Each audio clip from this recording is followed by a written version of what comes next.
Hajah Hafsah, Fathul Adim, Fadilah Sahilun Nikmah, Asni Furkidah dan Muhlisul Asmi selaku ahli waris yang melakukan gugatan terhadap pemerintah kota Surabaya pada tahun 2018 hingga upaya kasasi. Upaya kasasi pada tahun 2021, memutuskan, menolak gugatan kelima nama di atas sebagai ahli waris tak membuatnya pupus.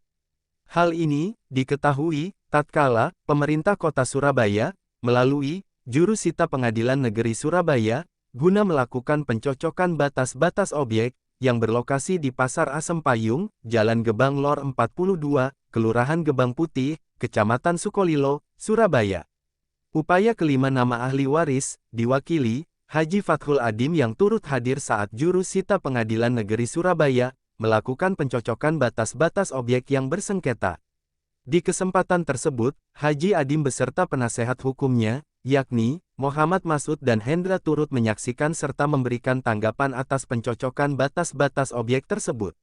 Adapun, yang disampaikan, penasehat hukum, Muhammad Masud yakni, pihaknya, tengah mengajukan upaya hukum luar biasa yaitu, peninjauan kembali alias PK. Tak hanya itu, upaya perlawanan juga bakal dilakukan, ke Pengadilan Tata Usaha Negara atau PT-UN. Hal mendasar yang membuat upaya perlawanan yaitu, terkait keabsahan Pemkot Surabaya, yang mengklaim atas tanah tersebut. Klaim Pemkot Surabaya, atas objek tersebut, didasarkan, pada Sistem Informasi Manajemen Barang Daerah atau SIMBADA. Hal inilah, yang menurutnya tidak sesuai prosedur, beber Muhammad Masud. Sementara, ahli waris, Haji Fathul Adim, usai agenda pencocokan batas tanah saat ditemui, mengatakan, objek tanah yang menjadi sengketa tersebut, merupakan warisan keluarganya. Menurutnya, almarhum ayahnya, H. Muhammad Rawi Dahlan, membeli lahan itu dari Muhammad Zainal pada tahun 1974, lengkap dengan petok D dan bukti pembayaran pajak hingga 2017. Selanjutnya, pada 2017, tiba-tiba Pemkot memasang papan nama kepemilikan di depan pasar tanpa pemberitahuan. Haji Nadim menambahkan, berdasarkan peraturan Wali Kota Surabaya yang berlaku, bahwa tanah yang tercatat sebagai milik Pemkot Surabaya, sebenarnya berada di belakang Pasar Asem Payung. Tanah di belakang pasar itulah, hasil tukar guling tambak di kawasan wisata mangrove tahun 2021, ditambah kompensasi 1,2 miliar untuk RW 003 Asem Payung. Objek di depan Kertajaya Regency yang sekarang berdiri perumahan itulah, hasil tukar guling untuk RW 001 Gebang Lor, RW 002 Gebang Kidul, dan RW 004 Kejawan Wetan. Tanah tersebut, yang semestinya, diklaim Pemkot Surabaya, pungkasnya. Pak, mungkin bisa jelaskan dengan adanya constant tearing ini sendiri seperti apa dari pihak misalnya pasar sendiri? Jadi gini, kemarin kita diberi suatu pemberitahuan, ya mungkin 2 hari ya. Nah SOP-nya itu 3 hari kerja, itu harus sebenarnya diterima. Tapi nggak apa-apa kita menyadari hal itu. Cuma masalah itu pencocokan lokasi. Itu kok dan diklaim itu kan sama. Klaim itu kan titik luasnya ini kita gitu loh. Dengan luasan atau kelas atau DT itu sama, persisnya juga sama. Padahal itu kalau ini tidak dari pengakuan mereka, itu ada hasil informasi dari UKM menginformasikan bahwa ini adalah lahan milik Pemkot. Nah, dia pakai sistem agar dimasukkan, masuknya itu pakai istilah SIMBADA. Bisa sampaikan SIMBADA itu apa? Nah, SIMBADA itu pengertiannya, itu sistem informasi ya barang milik daerah. Itu pengertiannya. Cuma ini yang sangat janggal. Kalau yang dikatakan SIMBADA itu sebenarnya data tertulisnya itu ada dulu, barang belum ditemukan. Itu namanya SIMBADA, baru ketemu dimasukkan ke barang aset daerah. Tapi kenyataannya? Nyatanya ini ada informasi yang tidak jelas dari LKMK dimasukkan ke ya Pemkot bahwa ini ada tanah milik desa, milik Pemkot. Dicatatlah di situ dengan tulisan yang tidak sewajarnya. Nah akhirnya apa? Dengan ada seperti itu, baru dia mengakui secara tertulis bahwa itu milik aset milik daerah. Nah itu kan terbalik, kan gitu. Saya kira itu. Upaya Anda dalam hal ini kan, upaya ini kan sudah sampai kasasi ya? Ya. Kalau masalah upaya, kita memang di situ ada putusan sifatnya itu kalau menurut pertimbangan.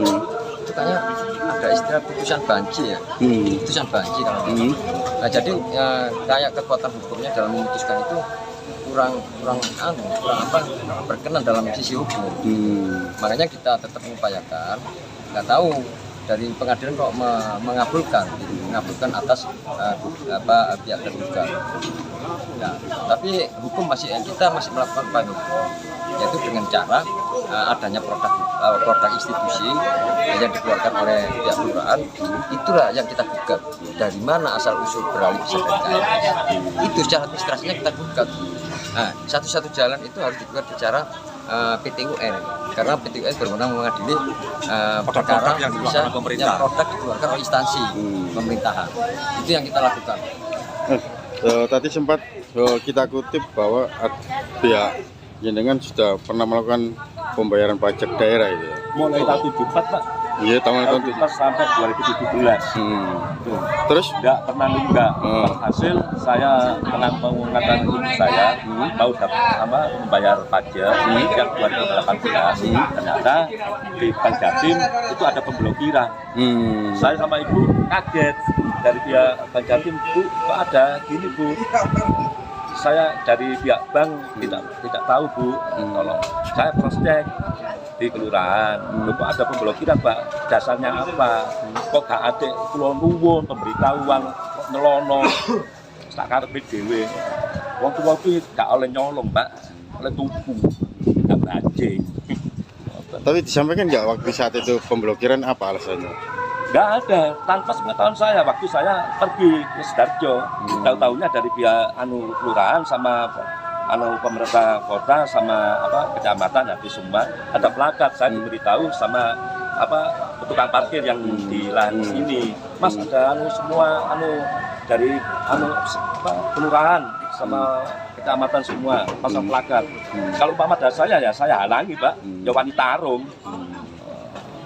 Berhubung saya tidak ada, seperti orang ganti Mbak. Jadi gini, kita tambahkan, ini kan masih istilahnya pedagang objek, jadi itu pajaknya masih ngambang. Nah, langkah kami sebagai kuasa hukum untuk memperjuangkan hak hukumnya para ahli waris sebagai pemilik lahan yang diklaim oleh pemerintah Kota Surabaya, maka akan kami tempuh melalui pembatalan objek yang dikeluarkan oleh pemerintah Kota Surabaya. Itu aja. Padahal di BPN itu Pak, satu cross-check di BPN 1 ya di daerah Citraland. Saya bersama anak ngaji saya, santri saya, almarhum Bapak Jeki Hermanto, ngecek di sana. Padahal saya tidak bawa petok, saya bawa hanya fotokopi letter C, tinggalannya almarhum kata saya.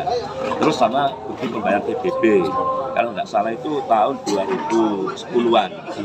Walhasil ditunjukkan di BPN, itu atas nama Emprowi ini Mas. Ini sebelah selatannya punyanya YKB, ini punyanya Galaxy. Terus dia ditanya apa? Murni, mutlak. Kalau nggak percaya sama project di Pratama. Di Pratama juga ada nih bukti otentiknya. Saya dari Pratama diberikan print out. Walhasil saya project, tolong Mas ke kelurahan. Jawabnya lurah, Mas orang membayar pajak untuk hak untuk memiliki. Oke Pak, saya ke Pratama lagi. Saya sampaikan apa yang disampaikan Pak Lurah. Terus jawabannya dari Pratama, Mas, suruh lihat urutannya ini. Ini status WP-nya itu Bapak dengan pemilik, bukan HGB, bukan penyewa, pemilik. Memang tahun sekian itu belum ada komputer. Setelah ada komputer baru ada draft yang disimpan di komputer. Makanya ini saya keluarkan. Saya ke kelurahan lagi, Bu, Abah Lurah Joko tidak bisa jawab. Saya hanya menjalankan tugas Mas Adi. Kalau sampai lapor ke Polda, saya lapor ke Polda.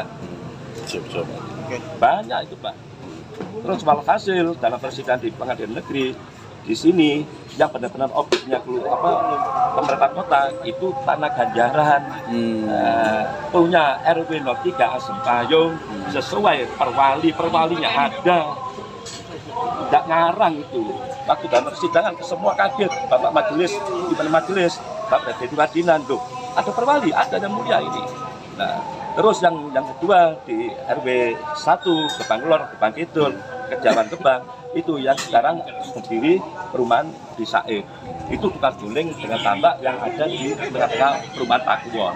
Itu ada plakatnya. Kenapa kok gak itu yang jadi plan? Nah, aneh. Oke. Saya kira langsung pamit lah.